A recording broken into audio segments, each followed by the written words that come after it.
Das Erste, was Björn an diesem Morgen wahrnahm, war nicht das blasse Licht, das durch den Rauchabzug im Dach seines Langhauses sickerte, sondern der Geruch. Es war eine komplexe Mischung, die das Leben in der geschäftigen Siedlung Haithabu definierte. Der scharfe, harzige Duft von Kiefernholzrauch aus der zentralen Feuerstelle, das erdige Aroma von feuchtem Lehmboden, das ferne, salzige Versprechen des Hadebayer Noors und, ganz subtil darunter, der saubere, leicht alkalische Duft von Seife. Björn, ein junger Mann von 20 Wintern, dessen Bart gerade begann, die von ihm erhoffte Fülle anzunehmen, schlug die Wolldecke zurück. Die Luft im Haus war kühl, aber nicht unangenehm. Er war allein, denn sein Vater, Erik der Schiffbauer, war bereits mit dem ersten Tageslicht zu den Werften aufgebrochen, wo ein neues Langschiff auf seine erfahrenen Hände wartete. Anstatt sich einfach in seine Kleidung zu werfen, tat Björn, was jeder Mann von Rang und Selbstachtung in Haithabu tat. Er ging zu einer großen Holztruhe, die am Fußende seiner Schlafbank stand. Er klappte den schweren Deckel auf, der mit einfachen Kerbschnitzereien verziert war. Darin lagen nicht nur seine Kleidung, sondern auch die Werkzeuge seiner täglichen Pflege. Sein erster Griff galt einem langen, kunstvoll aus Knochen gefertigten Kamm. Die Zinken waren fein und gleichmäßig. Das Griffstück war mit einem Muster aus ineinander verschlungenen Linien verziert. Es war ein Geschenk seines Vaters zu seinem ersten erfolgreich abgeschlossenen Handelszug nach Birka. Ein guter Kamm war mehr als nur ein Werkzeug. Er war ein Statussymbol. Er zeigte, dass man es sich leisten konnte, Zeit und Mühe auf sein Äußeres zu verwenden und dass man Wert darauf legte, nicht wie ein struppiger Sklave auszusehen. Sorgfältig kämmte Björn sein schulterlanges blondes Haar, befreite es von den Knoten der Nacht und strich es glatt. Dann widmete er sich seinem Bart, der sein ganzer Stolz war. Er zupfte ihn in Form, kämmte ihn, bis jedes Haar an seinem Platz lag. Er hatte Männer gesehen, die ihre Bärte flochten, sie mit kleinen Perlen verzierten oder sie mit wohlriechenden Ölen einrieben. Soweit war er noch nicht, aber das Ziel war klar. Ein gepflegter Bart war das Zeichen eines Mannes, nicht eines Jungen. Neben dem Kamm lag eine kleine Sammlung weiterer Instrumente in einem Lederetui, eine bronzene Pinzette, um verirrte Haare zu zupfen, und ein kleiner, löffelartiger Gegenstand aus Silber. Ein Ohrlöffel, um die Ohren sauber zu halten. Er benutzte beide mit einer geübten Selbstverständlichkeit, die im Widerspruch zu dem Bild des wilden, ungepflegten Barbaren stand, das Reisende aus dem Süden manchmal von den Nordmännern zeichneten. Björn wusste von diesen Gerüchten. Händler aus dem Frankenreich, die mit feinen Tüchern und Weinfässern nach Haithabu kamen, rümpften manchmal die Nase, aber nicht, weil die Nordmänner stanken. Im Gegenteil, oft waren es die Franken selbst, die in ihren schweren, selten gewaschenen Wollgewändern einen säuerlichen Geruch von altem Schweiß verbreiteten. Was sie störte, war etwas anderes: die Eitelkeit der Nordmänner, ihre fast schon obsessive Beschäftigung mit ihren Haaren, ihren Bärten und der Sauberkeit ihrer Körper. Ein englischer Kleriker, der vor einigen Jahren zu Besuch gewesen war, hatte sich bei einem Festmahl bei Jarl Sigurd darüber beschwert. Ihr heidnischen Männer verbringt mehr Zeit damit, euer Haar zu kämmen und eure Haut zu waschen, als eure Seelen zu retten, hatte er durch einen Dolmetscher gesagt. Jarl Sigurd hatte nur gelacht, sein blonder, kunstvoll geflochtener Bart wippte auf seiner Brust. Ein sauberer Körper beherbergt einen klaren Geist, Priester, hatte er geantwortet. Und ein klarer Geist ist nötig, um die Götter zu ehren und gute Geschäfte zu machen. Was nützt eine saubere Seele in einem stinkenden Leib?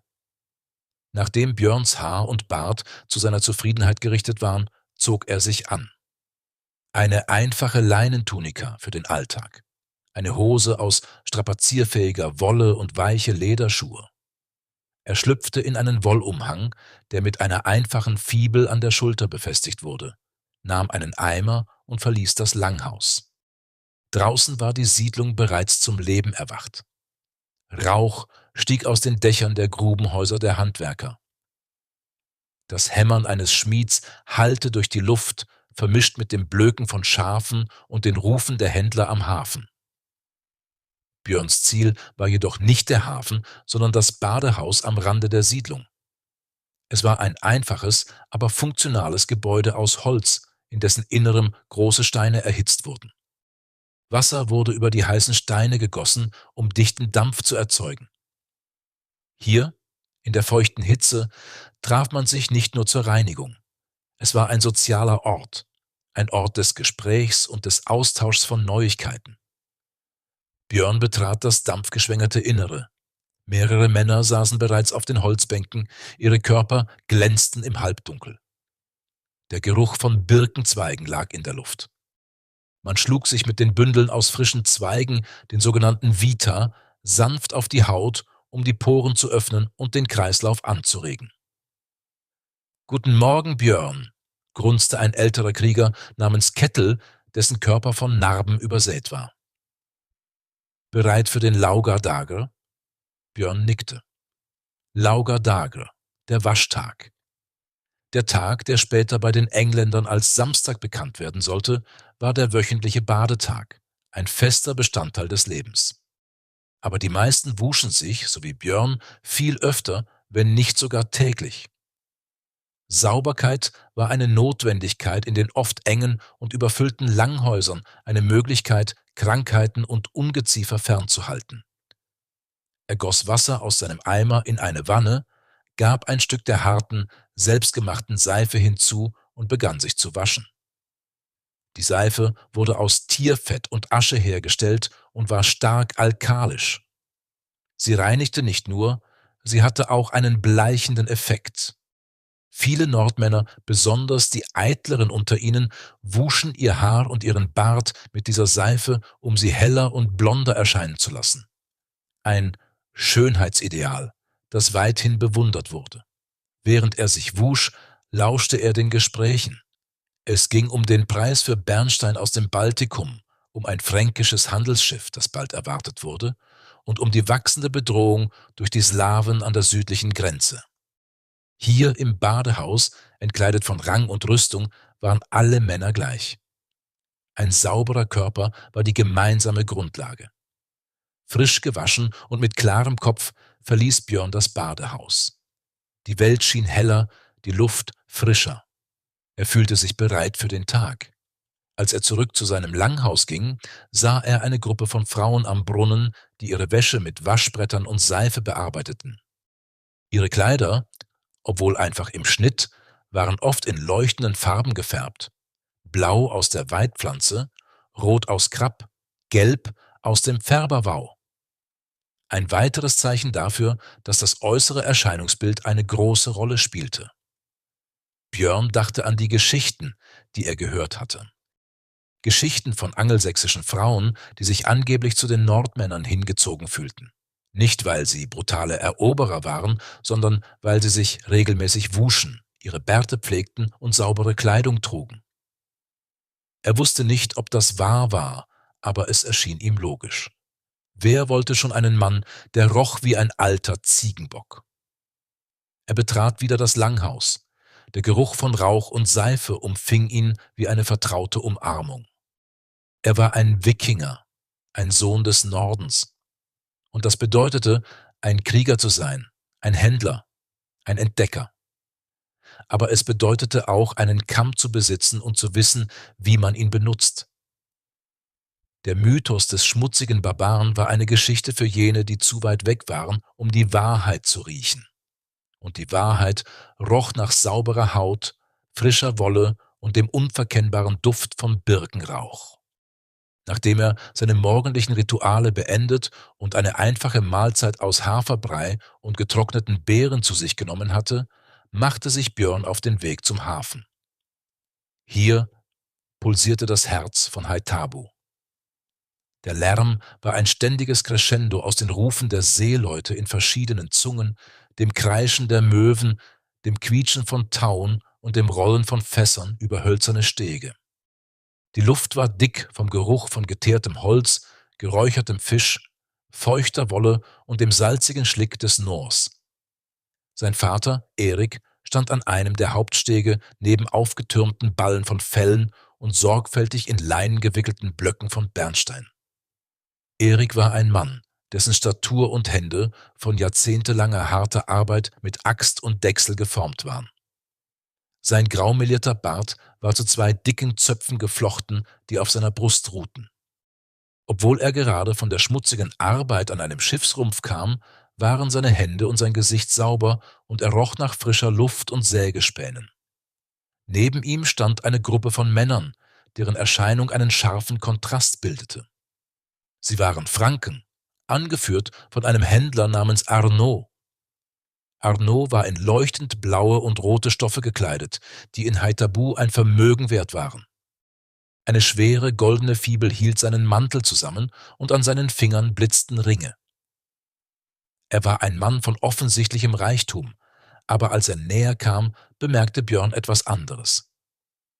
Von Arnaud ging eine schwere, süßliche Wolke aus parfümiertem Öl aus.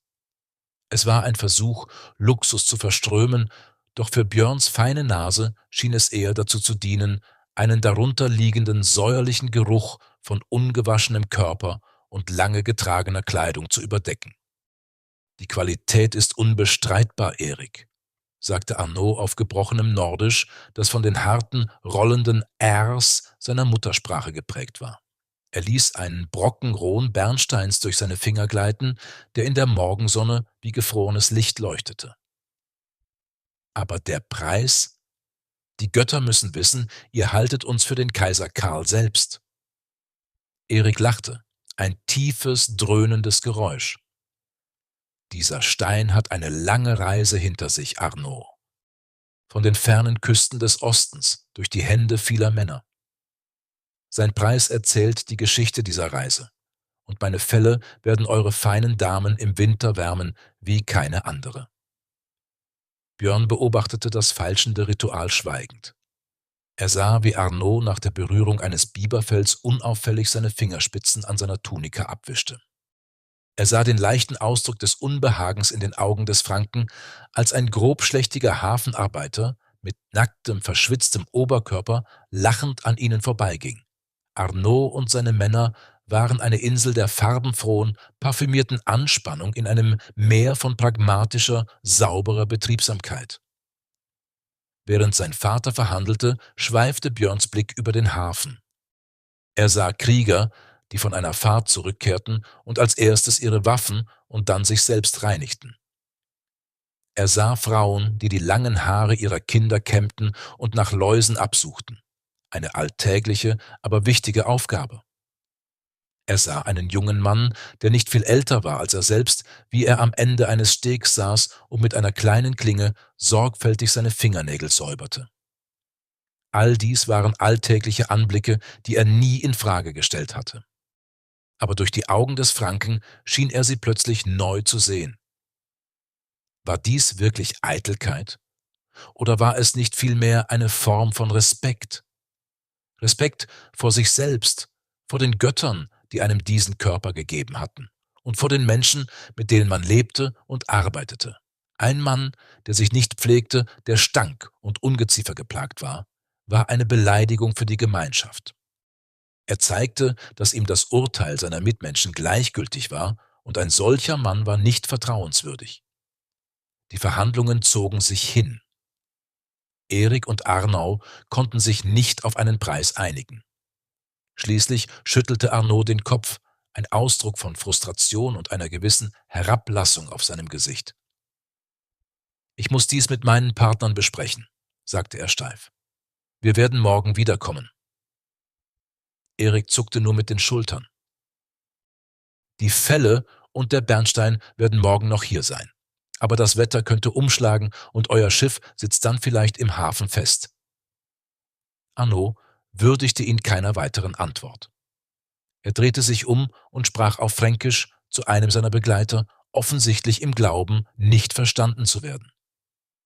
Björn jedoch, der durch seine Handelsreisen genug von der fremden Sprache aufgeschnappt hatte, verstand jedes Wort. »C'est inutile«, zischte Arnaud. »Sie kämmen sich die Bärte, als gingen sie zur Hochzeit, aber ihre Seelen sind so schwarz wie der Teer an ihren Schiffen. Wie kann man einem solchen Volk trauen? Ihre Sauberkeit ist nur eine Maske für ihre wilde Natur. Die Worte trafen Björn wie ein Schlag ins Gesicht. Es war nicht nur eine Beleidigung, es war ein tiefes, grundlegendes Missverständnis dessen, was es bedeutete, ein Nordmann zu sein. Er spürte, wie Wut in ihm aufstieg, heiß und scharf. Er wollte vortreten, den Händler zur Rede stellen, ihm die Wahrheit entgegenschleudern. Doch ein Blick auf seinen Vater hielt ihn zurück. Erik hatte die Bemerkung ebenfalls gehört. Dessen war sich Björn sicher. Ein kaum merkliches Zucken in seinem Kiefer verriet es. Aber sein Gesicht blieb eine unbewegte Maske der Gelassenheit. Er blickte Arnaud nach, als dieser mit seinen Männern den Steg entlang stolperte, sichtlich bemüht, den Schlamm und den Abfall des Hafens nicht zu berühren. Als sie außer Hörweite waren, spuckte Erik auf den Boden. »Lass es, Junge«, sagte er leise, ohne Björn anzusehen. »Der Hund bellt, aber die Karawane zieht weiter. Sein Gold ist genauso gut wie das eines jeden anderen.« »Aber er beleidigt uns«, entgegnete Björn. »Er nennt uns Wilde, nur weil wir uns waschen. Er selbst riecht wie ein Blumenfeld, das auf einem Misthaufen angelegt wurde.« Erik wandte sich ihm nun zu und legte ihm eine schwere Hand auf die Schulter. Ein seltenes Lächeln huschte über sein Gesicht. »Und genau das ist der Punkt, Björn. Er versteht es nicht. Er sieht einen Mann, der sein Haar kämmt, und denkt an Eitelkeit.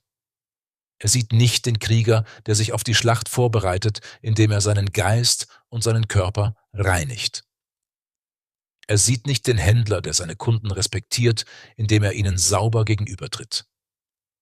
Er sieht nicht den Vater, der seine Kinder lehrt, dass ein gepflegter Körper gesund bleibt. Erik blickte über den Hafen, wo das Leben unbeeindruckt weiterging. »Ihre Welt im Süden ist anders. Sie bauen Mauern aus Stein, wir bauen Mauern aus Schilden. Sie hüllen sich in teure Stoffe, um ihren Status zu zeigen. Unser Status ist in unsere Haut und unsere Knochen eingeschrieben, in die Narben, die wir tragen, die Stärke unserer Arme und ja, auch in die Sorgfalt, mit der wir unser Haar flechten. Lass ihn reden.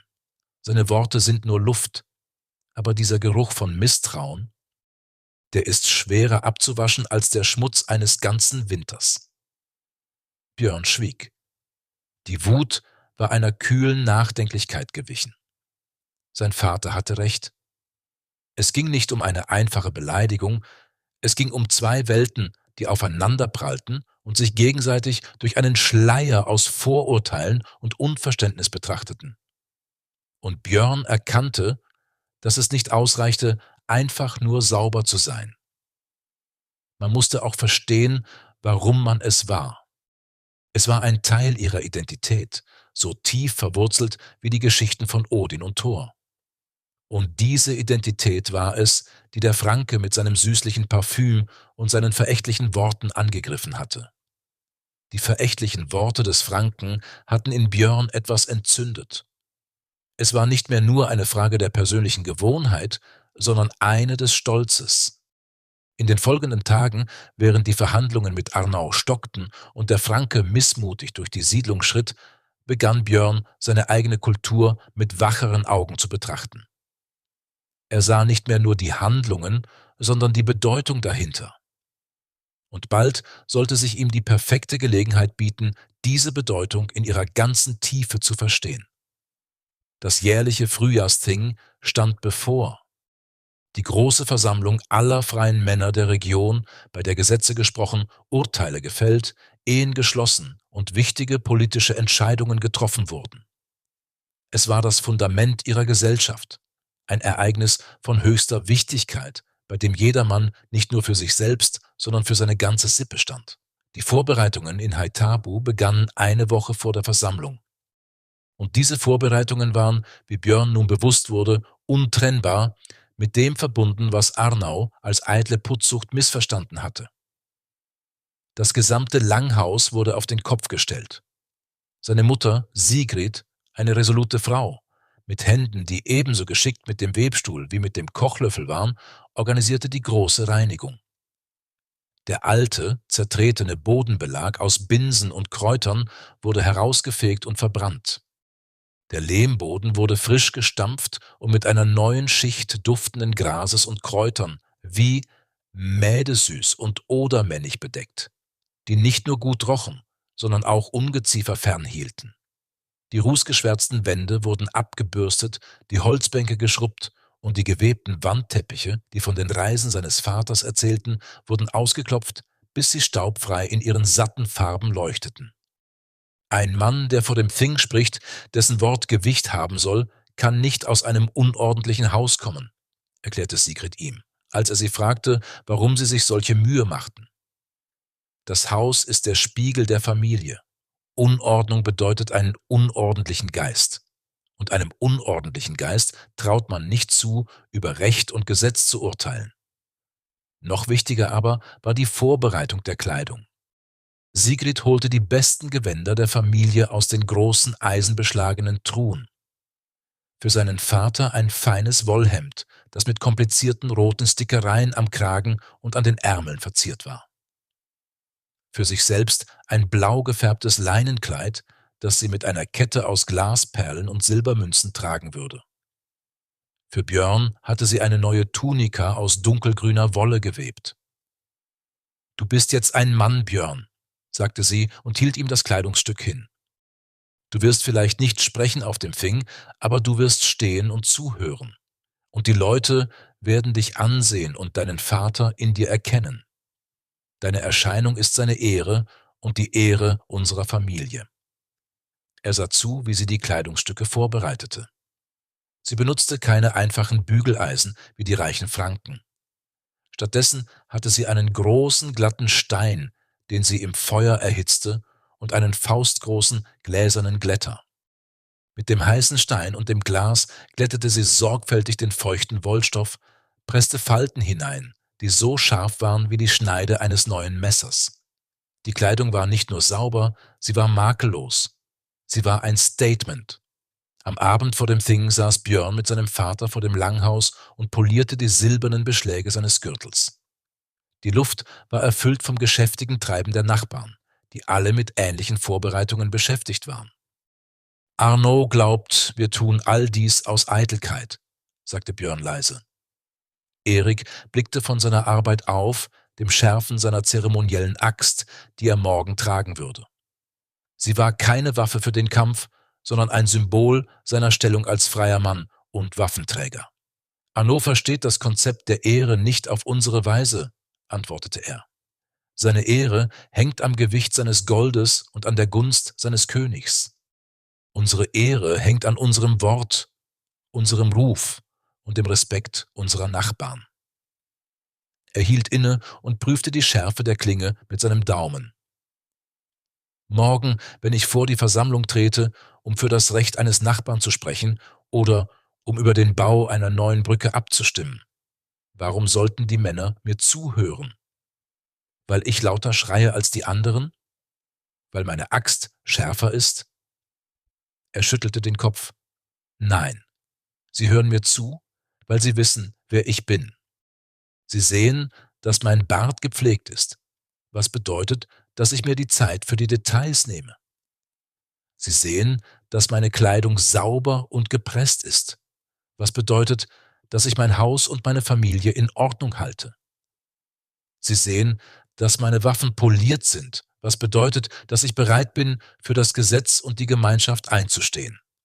All das zeigt ihnen, dass ich ein Mann bin, dessen Geist geordnet ist und dessen Wort zuverlässig ist.« Er legte die Axt beiseite. Ein Mann, der in schmutzigen, zerlumpten Kleidern zum Thing kommt, mit verfilztem Haar und Dreck unter den Nägeln. Sein Wort ist so wertlos wie seine Erscheinung. Man würde annehmen, dass er zu faul oder zu dumm ist, um für sich selbst zu sorgen. Warum sollte man einem solchen Mann zutrauen, über das Schicksal anderer zu entscheiden? Nein, Junge, was wir hier tun, ist kein Spiel. Es ist das Weben des Tuches der Gesellschaft. Und jeder von uns ist ein Faden. Ein sauberer, starker Faden macht das Gewebe fest. Ein schmutziger, schwacher Faden reißt und macht alles zunichte. Am nächsten Morgen war die große Wiese, auf der das Thing abgehalten wurde, ein Meer von Menschen. Freie Bauern, Krieger, Handwerker, Schiffseigner, sie alle waren gekommen. Und als Björn sich umsah, verstand er die Worte seines Vaters in vollem Umfang. Es war eine Zurschaustellung von Stolz und Ordnung. Die Männer trugen ihre besten Gewänder, ihre Haare und Bärte waren frisch gewaschen und kunstvoll gekämmt oder geflochten. Ihre Gürtel, Fibeln und Waffen blitzten in der Sonne. Die Frauen, die am Rande der Versammlung standen, trugen ihre schönsten Kleider und ihren wertvollsten Schmuck. Es war keine Militärparade. Es war die Zurschaustellung einer gesunden, selbstbewussten und zutiefst organisierten Gesellschaft. Jeder Einzelne trug durch seine persönliche Erscheinung zur kollektiven Macht und Würde der Versammlung bei. Björn sah auch Arnau und seine Begleiter, die am Rande standen und das Spektakel mit einer Mischung aus Neugier und Verwirrung beobachteten. Der Franke trug heute sein feinstes Seidengewand, aber im Vergleich zu der farbenfrohen, gepflegten Pracht der Nordmänner wirkte er fast schon deplatziert. Sein Reichtum schrie, aber er flüsterte nicht von der stillen Würde, die von den versammelten Männern und Frauen ausging. In diesem Moment fühlte Björn einen tiefen, unerschütterlichen Stolz. Der Franke sah nur die Oberfläche, die Kämme, die Seife, die gepressten Falten. Er sah nicht das Fundament darunter, den Glauben, dass ein sauberer Körper zu einem klaren Verstand führt und dass ein klarer Verstand die Voraussetzung für Gerechtigkeit, Ehre und eine funktionierende Gesellschaft ist. Björn richtete seine Schultern, strich sich über seine neue grüne Tunika und wusste, dass er Teil von etwas war, das der Händler aus dem Süden niemals verstehen würde. Das Ding war in vollem Gange. Der Gesetzessprecher, ein alter Mann namens Ulf, dessen Gesicht eine Landkarte aus Falten war, stand auf dem Gesetzesfelsen in der Mitte der Versammlung und trug mit lauter, monotoner Stimme die alten Gesetze vor. Es war ein Ritual, das die Versammlung eröffnete und alle Anwesenden daran erinnerte, dass sie nicht unter der Willkür eines einzelnen Herrschers standen, sondern unter der Macht eines gemeinsamen, überlieferten Rechts. Björn stand neben seinem Vater und lauschte. Die Luft war kühl, aber die schiere Masse der versammelten Menschen erzeugte eine spürbare Wärme. Er sah, wie Arnaud, der Franke, das Geschehen von einer kleinen Anhöhe aus mit einer Miene beobachtete, die er nicht ganz deuten konnte. Es war nicht mehr nur Verwirrung, sondern eine intensive, fast schon akademische Neugier. Nachdem die Gesetze verlesen waren, begannen die Verhandlungen. Es wurde ein Streitfall vorgetragen, der die Gemüter erhitzte.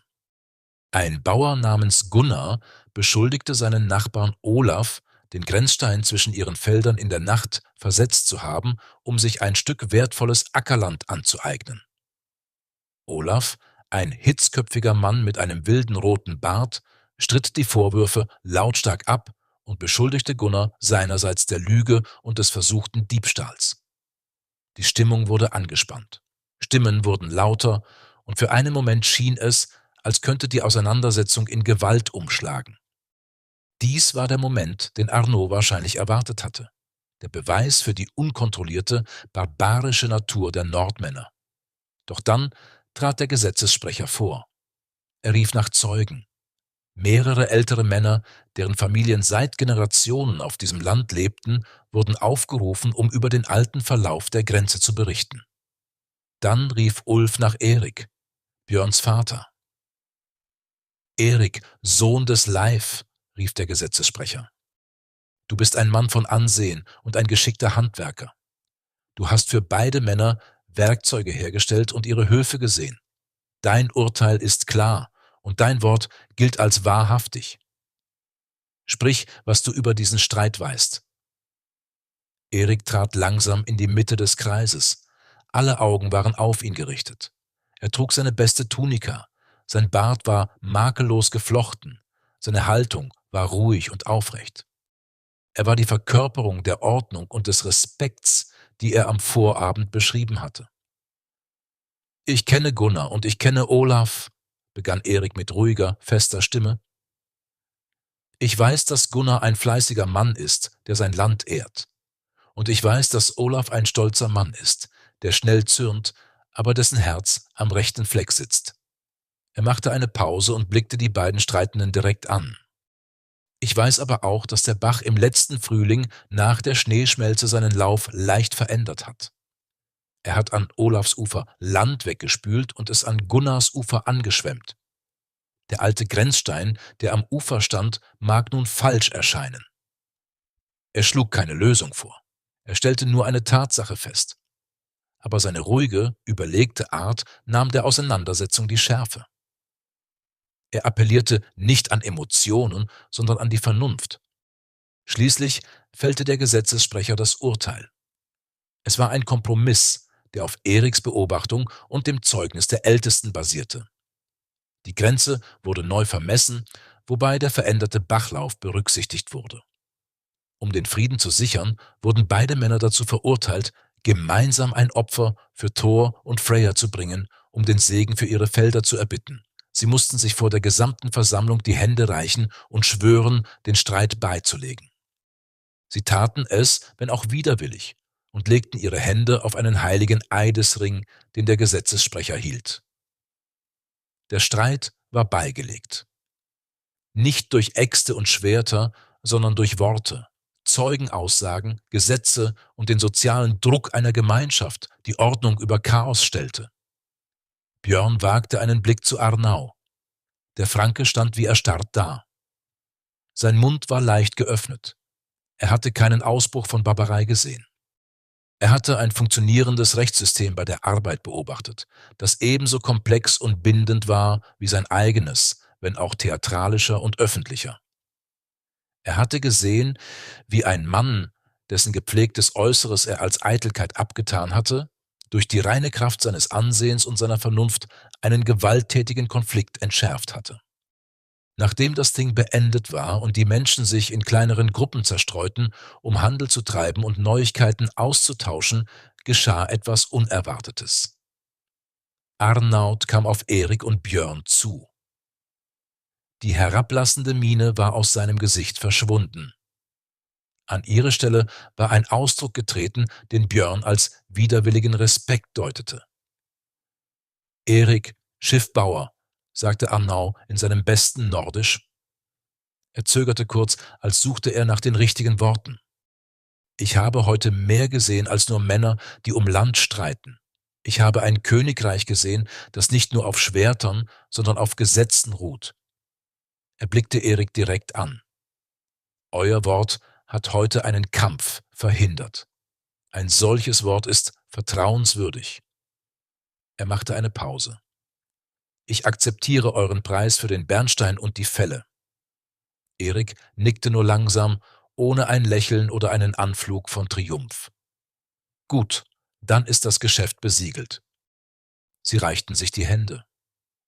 Es war mehr als nur ein Handelsabschluss.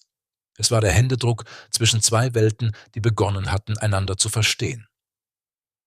An diesem Abend, zurück im sauberen, duftenden Langhaus, saß Björn auf seiner Schlafbank. Er nahm den kunstvollen Knochenkamm, den sein Vater ihm geschenkt hatte, und fuhr sich langsam durchs Haar. Das glatte Gefühl der Zinken auf seiner Kopfhaut war beruhigend. Er hatte die Antwort auf Arnauds unausgesprochene Frage gefunden. Sie waren keine schmutzigen Barbaren, aber sie waren auch keine eitlen Modenarren. Ihre Hygiene, ihre gepflegten Bärte, ihre sauberen, farbenfrohen Kleider, all das waren die äußeren Zeichen einer inneren Ordnung. Es war der sichtbare Ausdruck ihres Glaubens an Gesetz, Gemeinschaft und persönliche Ehre. Es war die Art und Weise, wie sie sich selbst und der Welt zeigten, dass sie zivilisiert waren. Nicht nach der Definition der Franken oder der Priester aus dem Süden, sondern nach ihrer eigenen. Ein Wikinger zu sein, so erkannte er, bedeutete, bereit zu sein, mit der Axt in der Hand in die Welt hinauszufahren. Aber es bedeutete auch, mit einem sauberen Kamm in der Tasche zurückzukehren. Denn das eine schützte sein Leben, das andere aber definierte es.